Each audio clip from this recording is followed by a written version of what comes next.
Hi అండి, welcome to మా channel. ఈరోజు పులిహోర చేసుకుందామండి. నేను 4 స్పూన్లు ఏడుశనగగుడ్లు తీసుకున్నానండి, 3 స్పూన్లు శనగపప్పు అండి, 3 స్పూన్లు మినపప్పు తీసుకున్నానండి, పెద్ద నిమ్మకాయ సైజు అంత చింతపండు తీసుకున్నానండి, 2 స్పూన్లు ఆవాలు, 4 పచ్చిమిరకాయలు, 4 రబ్బల కరివేపాకు, ఎండుమిర్చి తీసుకున్నానండి. స్టవ్ వెలిగించుకుందామండి. ఆయిల్ వేసుకుందామండి.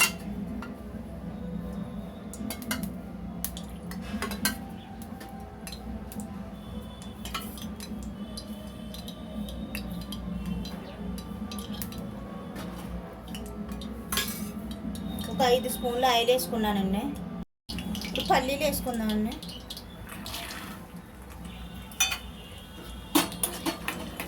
వేపుకుందామని పల్లీలు.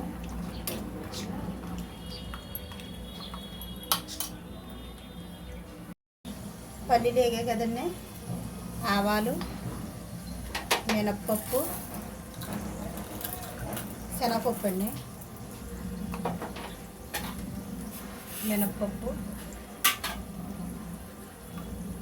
వేసుకొని కలుపుకుందామండి.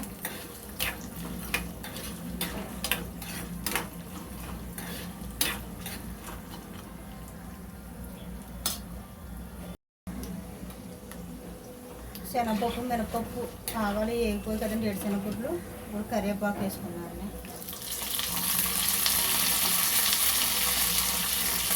పచ్చిమిర్చి అండి,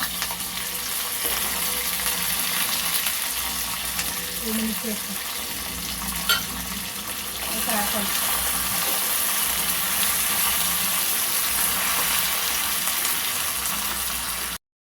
వేగిపోయి కదండి, చింతపండు గుజ్జు వేసుకుందామండి.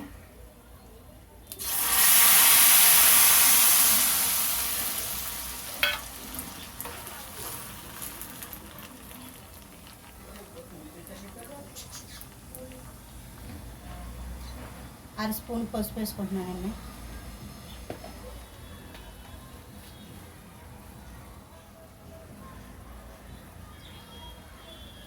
స్పూనున్నర సాల్ట్ వేసుకున్నానండి. కలుపుకుందామండి.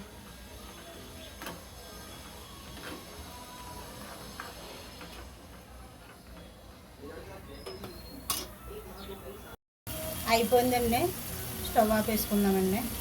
చింతపండు గుజ్జు ఎంత బాగా ఉడికితే అంత బాగుంటుందండి పులిహోర టేస్ట్.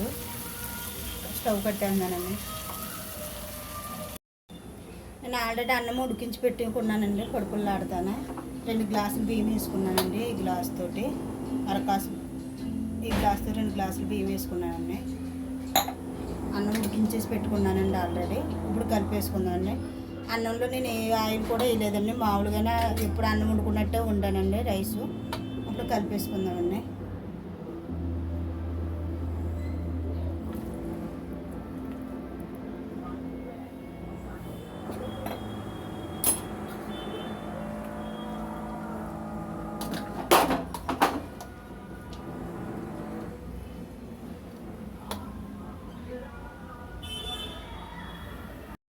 పులిహోర అయిపోయిందండి. బాగా